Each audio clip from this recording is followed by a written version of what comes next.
बिस्मिल्लाहिर्रहमानिर्रहीम। Vector calculus जो है आज से हम शुरू करने लगे हैं। यकीनन आप इस टॉपिक को देख के आपको अंदाज़ा हो गया होगा कि इसमें वेक्टर्स होंगे और उसकी डिफरेंशिएशन और इंटीग्रेशन के हवाले से बात होगी। तो चैप्टर नंबर 3 है, इसका स्टार्ट एक्सरसाइज 3.1। पहले अगर आप थोड़ा सा गौर करें तो क्वेश्चन नंबर 10 मैंने सेलेक्ट किया है और पीयू पर लिखने का मतलब ये है कि ये पास पेपर, पंजाब यूनिवर्सिटी के पास पेपर का क्वेश्चन है। मैंने ऐसे क्वेश्चन सेलेक्ट किए हैं जो कि कोई 8-10 क्वेश्चन से रिलेटेड क्वेश्चन होंगे कि अगर वो क्वेश्चन आप कर लेते हैं तो उससे रिलेटेड जितने भी क्वेश्चन होंगे वो आप कर सकते हैं। तो क्वेश्चन नंबर 10 मैंने सेलेक्ट किया एक्सरसाइज 3.1 में से। क्वेश्चन को पहले रीड करते हैं। इफ़ आर, ये देखिए ऊपर निशान है वेक्टर का, तो पढ़ेंगे इस तरह, if vector r is equal to this. Vector उसने हमें दे दिया जिसका नाम उसने खुद से रखा हुआ है आर। अब उसने हमें बता रहा है साथ ही कि यहाँ पे ये जो n यूज़ कर रहे हैं, where n is a constant, ये कोई कांस्टेंट है, जैसे 2, 3, 4 कुछ भी आप सोच सकते हैं, लिखना नहीं है, मतलब ज़हन में रखिए कि ये कांस्टेंट है n। तो इसका मतलब ये हुआ कि r इज़ अ वेक्टर जो कि डिपेंड कर रहा है किस पर, t पर, क्योंकि उसने खुद से बता दिया कि n जो एंगल में लिखा हुआ है nt जो एंगल में लिखा हुआ है उसमें n जो है ये कांस्टेंट है, तो फिर वेरिएबल क्या है, t। Then show that r vector, कहता है ये जो मैंने आपको दिया है, आप dr ओवर dt नामी वेक्टर तैयार करें, फिर r वेक्टर का और उस वेक्टर का जो आपने तैयार किया होगा उनका क्रॉस प्रोडक्ट लें। आंसर जो है वो उसने दे दिया कि आंसर आना चाहिए। इस आंसर को तो बाद में देखेंगे, पहले लेफ्ट हैंड साइड पे देखते हैं तो हमें कितनी चीज़ें चाहिए। तो यहाँ पे नज़र आ रहा है 2, एक r और एक dr और dt। r तो उसने हमें दे दिया, इसका मतलब है कि हमें पहले रुक के क्या कर लेना चाहिए, dr और dt फाइंड कर लेना चाहिए। अगर थोड़ा सा आप गौर करें dr और dt, तो इसका मीनिंग ये है कि r को डिफ्रेंशिएट कर दें विद रिस्पेक्ट टू t, क्योंकि r एक ही वेरिएबल पे डिपेंड कर रहा है और वो t है, इसलिए हम टोटल डिफ्रेंशिएशन का जिक्र करेंगे। पार्शियल डिफ्रेंशिएशन का जिक्र जो है वो यहाँ नहीं करेंगे। जब एक वेरिएबल होता है तो फिर पार्शियल डिफ्रेंशिएशन नहीं करते, टोटल करते हैं। बहरहाल यहाँ तो उसने लिखा भी हुआ है कि dr ओवर dt, तो नज़र आ रहा है कि r की टोटल डिफ्रेंशिएशन कर दें विद रिस्पेक्ट टू t। ये जो टोटल डिफ्रेंशिएशन का लफ्ज़ मैं यूज़ कर रहा हूँ, ये असल में डिफ्रेंशिएशन जो आम हम डिफ्रेंशिएशन करते हैं उसी को सही उसका नाम जो है टोटल डिफ्रेंशिएशन कहते हैं। खैर जनाब, शुरू करते हैं सोल्यूशन। सबसे पहले दिया गया r मैंने लिख लिया और इसके नीचे लिखा differentiating both side with respect to t।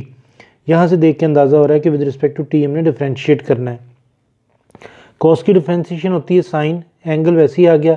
अब एंगल की करेंगे, n कांस्टेंट कोएफिशिएंट है, t की क्या हो जाएगी 1, क्योंकि विद रिस्पेक्ट टू t कर रहे हैं तो 1, तो n इंटू 1 आ जाएगा, यानी कि n आ जाएगा 1, या नज़र आ रहा है आई कैप वैसे ही आ गया, प्लस फिर साइन की डिफ्रेंशिएशन होगी, कॉस एंगल वैसे ही आ गया, एंगल की करेंगे तो n j कैप वैसे ही आ गया।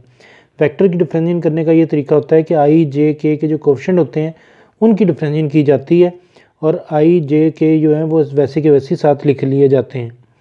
खैर जनाब, ये n क्योंकि मल्टीप्लाई हो रहा था तो इसमें मैंने कहीं कन्फ्यूजन, देखने वाले को ना कन्फ्यूज़ ना ये करे, कन्फ्यूजन पैदा ना हो कि शायद ये एंगल के साथ मल्टीप्लाई हो रहा है, इसलिए इसको शुरू में लिख लेते हैं ताकि गलती ना हमसे हो जाए। तो इसे शुरू में लिख लिया। इस तरह हमारे पास dr और dt का आंसर जो है हमारे पास आ गया। अब हमें जो प्रूव करना है उसमें दो चीज़ें चाहिए थी, एक r और एक dr और dt। r तो उसने दिया हुआ था, dr और dt हमने निकाल लिया। मैंने इन दोनों, क्योंकि पेज चेंज कर रहा था इसे मैं नए पेज पर इन दोनों को अपने सामने दोबारा से लिख लिया ताकि समझते वक्त आसानी रहे। r जो उसने दिया हुआ था, क्योंकि वेक्टर में 3 यूनिट वेक्टर यूज़ होते हैं i j k, इसमें इस क्वेश्चन में k नहीं था तो हमें आगे चल के k की ज़रूरत पड़नी है, इसलिए मैंने यहाँ पे इसको मुकम्मल कर लिया 0k लिखकर। इसी तरीके से dr और dt जो हमने मालूम किया था उसके साथ भी मैंने 0k लिख लिया ताकि जब मैं बात करूँ तो आपको ईजीली k का कोएफिशिएंट जो है वो यहाँ से नज़र आ जाए। अब आ गया कि जनाब मालूम क्या करना है, r और dr और dt का क्रॉस प्रोडक्ट। तो दो वेक्टर का क्रॉस प्रोडक्ट मालूम करने का ये तरीका होता है कि एक डिटरमिनेंट बनाते हैं, पहली रो में हमेशा i j k लिखते हैं, लेकिन दूसरी और तीसरी रो लिखते वक्त ज़रा ख्याल करना है, पहला वेक्टर है r, इस यहाँ से देखना है पहला वेक्टर और ये दूसरा वेक्टर यहाँ से देखना है। तो जो पहला वेक्टर होगा उसके जो i j कोएफिशिएंट होंगे, यकीनन वो यहाँ से नज़र आ रहे हैं, वो लिखेंगे। फिर जो दूसरा वेक्टर होगा उसके i j कोएफिशिएंट लिखेंगे। ये ज़रा आपने एहतियात करनी है। इसके बाद डिटरमिनेंट ओपन करना, वो शायद आप लोगों को आता है, फिर भी सीख लें। सबसे पहले यहाँ पे जो भी चीज़ होती है वो लिखते हैं, साथ इस कॉलम को, इस रो को जिसमें ये पड़ा है और इस कॉलम को जिसमें ये पड़ा हुआ है उसको छोड़ देते हैं, बाकी जो बचता है उसका एक 2/2 का डिटरमिनेंट बना के वो साथ लिख लेते हैं। फिर माइनस हमेशा खुद से लिखते हैं, फिर यहाँ जो चीज़ होती है वो लिखते हैं। अब इस कॉलम को और इस रो को रोक कर बाकी जो चीज़ बचती है उसका डिटरमिनेंट बना लेते हैं। फिर हमेशा प्लस लिखते हैं, फिर जहाँ जो चीज़ लिखी होती है वो ये लिख लेते हैं। फिर आगे इसी तरीके से 2/2 का डिटरमिनेंट बना लेते हैं। इस तरीके से डिटरमिनेंट को ओपन कर लेते हैं। उसके बाद वाला काम शायद आप लोगों को आता है, फिर भी सीख लेते हैं। ऐसा डिटरमिनेंट जिसका एक कॉलम ज़ीरो हो, उस सारे का आंसर क्योंकि ज़ीरो होता है तो इसकी डायरेक्ट जगह पर हमने दोनों की जगह पर इनकी वजह से ज़ीरो लिख लिया, ये देखिए। और वो जो तीसरा था के का कोएफिशिएंट उसको हमने ओपन कर लिया, फिर सिंप्लीफाई किया। सिंप्लीफाई करते यहाँ तक पहुँच गए, इस जगह तक। अब इन दोनों में से n कॉमन था, n कॉमन निकाल लिया। अब ये ट्रिग्नोमेट्री का फार्मूला है cos square theta plus sine square theta is equal to 1, तो वो वाला फार्मूला लगा के यहाँ पे 1 लिख लिया। n के 1 मल्टीप्लाई हुआ तो n के आ गया, n के कैप। इस तरह से रीड करेंगे तो प्रूव हमने यही करना था कि r क्रॉस dr और dt का आंसर जो है वही आना चाहिए।